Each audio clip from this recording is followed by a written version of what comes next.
Phil Harrison, though, who will break off in our first match of the night. The formula is simple. 4 players here tonight. Phil Harrison and Declan Brennan are joined by Ryan Lambeth and Christophe Lambert. All 4 players will play each other, which means we'll have 6 matches in total. At the end of those 6 matches, whoever is top of the group will go through to the last 16. If there's any players tied on points, we'll have a 6-red shootout to decide who qualifies through. You get 2 points for a win, 1 for a draw, nothing for a defeat. We're playing English pool to international rules, which are super easy to follow. It's the same game that you play down your local. You pick your colour set, you pot your balls, you pot the 8 ball, that will give you a frame. 4 of those will win you a match. 20 minutes are placed on the match clock, and that will start to tick down, as it already has, towards 0. When we reach 5 minutes, that's when the shot clock, which is set currently at 30 seconds, goes to 15 and truly throws the cat among the pigeons, which exactly what Phil Harrison tried to do there. The cat being the cue ball and the pigeons being that cluster, and it's not come out nicely for him. It has not, and he tried to kind of work out what was going to happen, how it was going to happen. In the end, he kind of went in with pretty much brute force, trying to make it happen, and you know, it really couldn't have come out any worse. He's not one of the yellows down the table and safe. The one he's nearest to is safe, and more than that, he's not on the next ball. So, well, he did, that ball went, but I mean, he's digging if he's going here. Phil is one of the great minds of this game, and he is also one of the great doublers. There's pretty much no one else you'd rather want on a shot like this.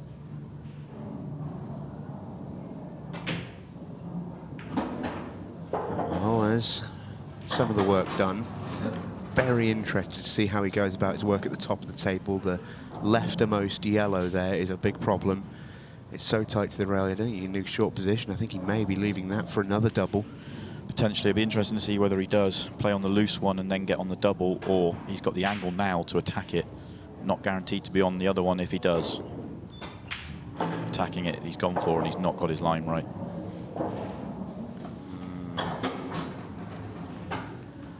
Well, he can do something because he can see both balls. He can pot the one to the right. He may even be able to pot the one to the left. I wonder if a cross double is on here. Yeah, the double's on. Just wondering whether he wants to take the one long first and get himself a better angle on the double.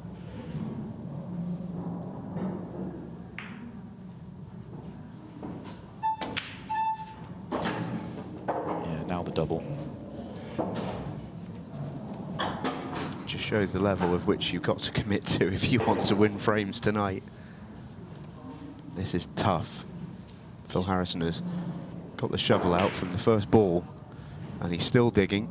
He is good at doubles. He's just come up a shade high here, so this is, he's got to like manipulate this one. What a shot!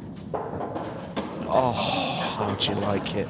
Time running. Oh, can you believe it? I don't think Phil can. You see the angle here. See how he's digging it. He's got to get a line. It's going to go close to hitting the cue ball, and yeah, he plays a beautiful shot. Really, I mean, you can't really think about that centre pocket. I guess it's in place, really straighten off essentially, but it's not really in your mind when you're playing that shot. He's just thinking, I'm just going to be screwing it softly into the centre of the table.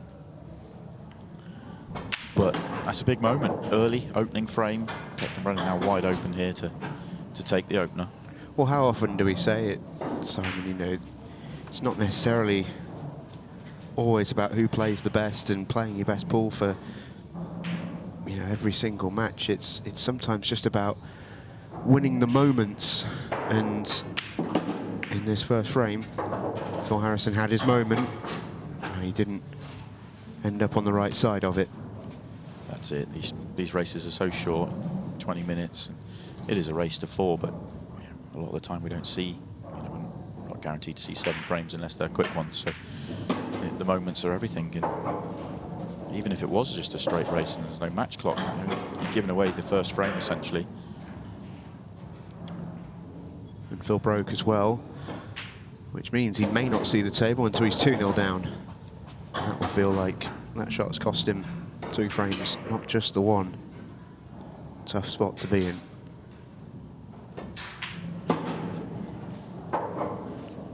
Declan Brennan is taking these reds out efficiently and diligently. He's never going to do anything else. He's not one to look a gift horse in the mouth, is Declan Brennan. Knocking on the door pretty hard with ultimate ball, and it's just a matter of time, you feel, before he gets himself back in the winner's circle. His game is that level. It is incredibly high, the level he can play at. I actually thought this weekend, obviously we just had the Players' Championship where Phil was defending champion, didn't make it through the qualifying stages. But I thought maybe it might be Declan's weekend. He kind of obviously had to come through against Christophe Lambert in the 6 red shootout, and I thought getting through to the last 16 that way, winning a shootout, which he hasn't done in a while, might be the sort of catalyst. But he actually turned up in truth in the last 16 and didn't really perform, which was a surprise. Red balls in play. Red's the choice then for Declan, and that's no great surprise. His only red is the one that he's just pointing to there that could cause him a problem. The rest are all wide open and plenty of space to land on them as well, because the yellows have just ended up just almost shuffling out of view, really, in this frame. Double for Declan as well. So I've seen 2 for Phil. I see 1 for Declan here. I mean, you can make the case, you play on it down the cushion, it might go, he could have knocked it open if it doesn't, but it doesn't really connect to anything on and off, so it's probably best with this layout. The double wins him the frame in his own mind. It's a lovely shot. And what I like about Declan is he never shies away from the tough shot. Yeah. He knows what's required, and then he says, right, am I good enough to do it? Saw the clips from his World Masters win last year against Tom Cousins, and the final frame in that match, which was an absolute epic. You know, it was 10-8 in the end, was it race to 11? Yeah. I forget. It was a 10-8. big long race, and the finish that Declan had to win was on his break, and it was incredibly difficult, but he knew if he executed a very, very tough combination shot with the first shot of that frame, he knew he could go and win the title, and he didn't for a second hesitate in taking it on. He actually said to me after that final, asked him in the post-match interview, you know, is there any doubt in your mind, you know, if you take that shot and you miss it, you might lose the title? And he said, well, no, that was to me, that was the shot that won me it, so I've got to go for it. Yeah. No hesitation. Great attitude. Not worrying about what you leave if you miss. Not thinking about missing.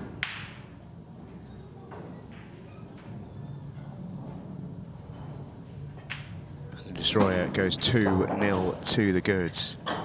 Yeah, well, he alluded to it in his interview. You know, he's a happy camper off the table, and sometimes it can be as simple as just getting your ducks in a row in different areas of your life, and all of a sudden, the stuff that Phil does like this, which essentially is just stuff he likes to do, doesn't have to do it anyway, you know, it becomes a little bit easier.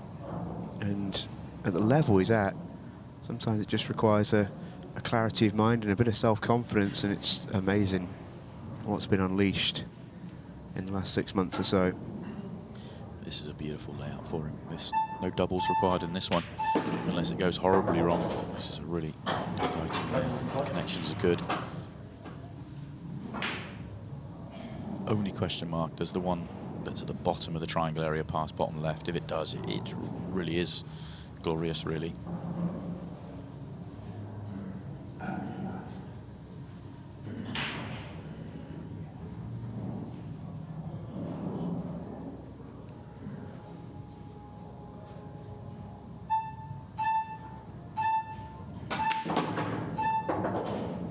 I think he was given some consideration to dealing with the red on the left-hand side, but I think I always saw that one into the left centre.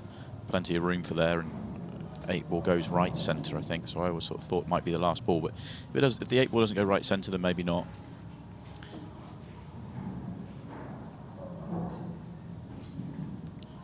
He has come down on a slightly odd angle here. Get himself to cross the left-hand side. He's just got to avoid the traffic.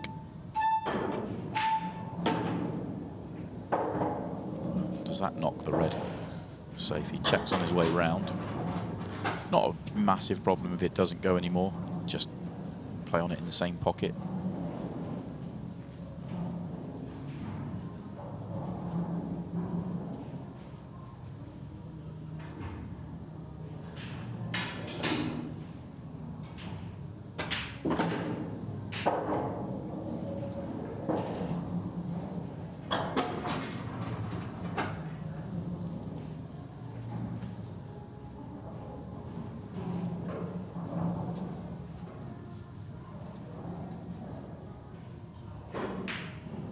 given Phil the big build-up tonight, as we often do.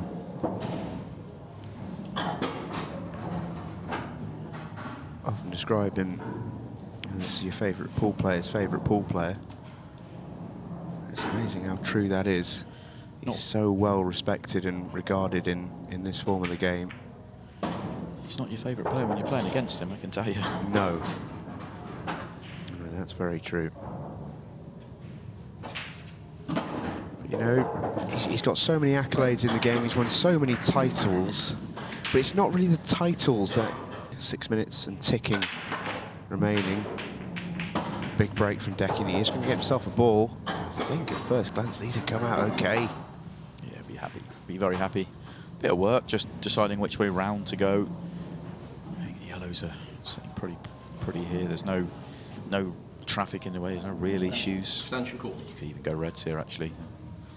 Down to personal preference. I think the red right in the middle, that's sort of by the yellow, doesn't go top right, does go top left once the other one's out of the way. But doing it that way around is just a bit tricky for me. Yellows are the way here, and he just has to figure out his route.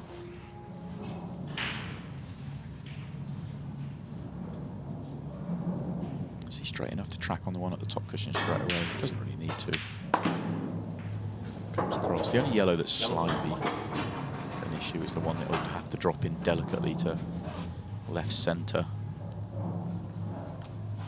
I think being flat on the cushion here is not ideal for him.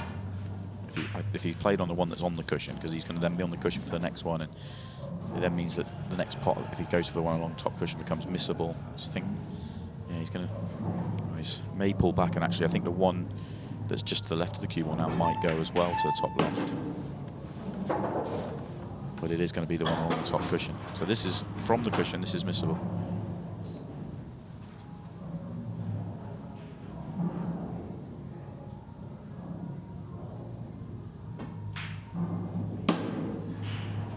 Yeah, it's got a little bit of extra juice into it than he would have liked. He'd love that ball. Just stopped about 2 inches before it has, and you know he's almost out already. I just wonder if he was playing the cannon on the red actually, so that he didn't. To be on the yellow, you're going to be going away, so as in into bulk, into the top end of the table to come back down. Oh, he was on it okay. He was on it straight enough. That's fine. 15-second shot clock now in play.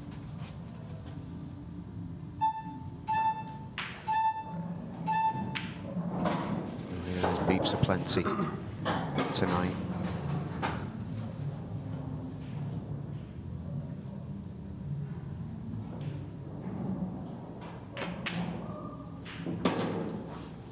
I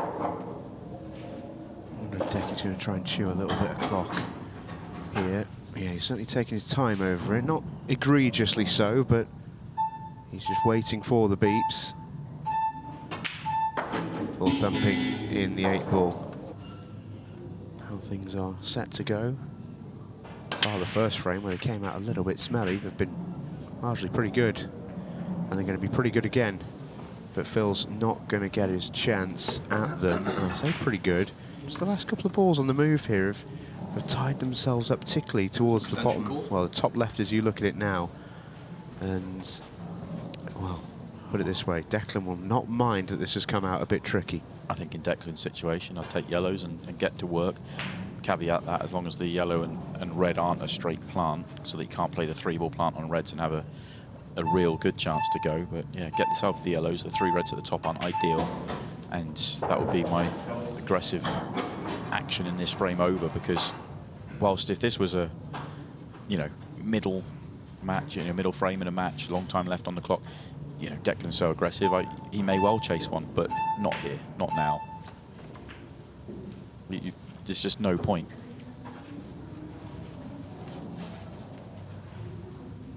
Yeah, he hands the baton over to Phil and say, well, you want to have a go at these? Be my guest.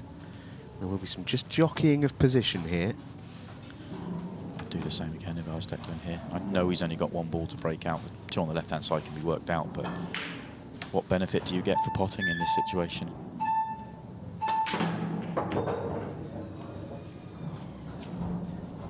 I wonder if he's decided that it's good enough and simple enough for him to actually go. Well, work the timings out. If he uses a minute to pot the 4 open yellows, 122, let's say he misses, let's say he's going to leave under a minute for Phil to counter clear perhaps. And then the big thing in that situation is that Declan has the next break. So you have to probably say just about timings are in his favour here. Of course, he still believes he can get out. I'm just sort of, you know, it's still, I wouldn't say odds against, but it's certainly not a fancied finish. It certainly isn't now that that red stayed on the table.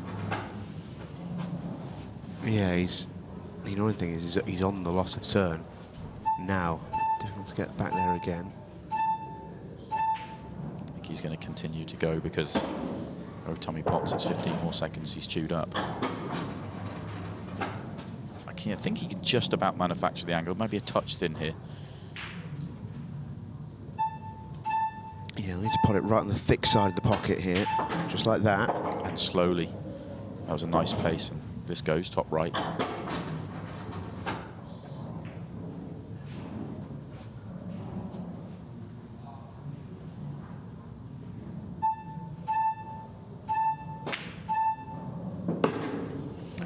Heck of a visit to the table from Declan Brennan, you've got to say, although this 8-ball needs making. But it's under a minute, and which is great, even if he was to miss it. But what a clearance this will be, assuming this 8-ball goes in. It doesn't. It was very, very tricky.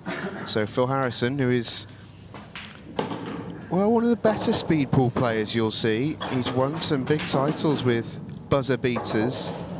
I think even for Phil, that there's only so much he can do. He can get back to 3-2 here, but the next break is Declan's. And he's going to need something pretty crazy to happen to have any chance of getting a third frame on the board here, Phil. We'll just keep Declan honest.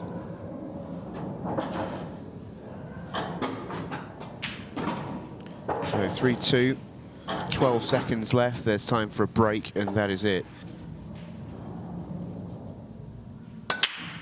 Like that. So he barely touched it, still fulfilled the 3-point rule. And they shake hands and call it quits. Declan Brennan with the perfect start then in this last 16 group. He already strides atop the top of the table. Phil Harrison will have to come from behind should he wish to qualify through.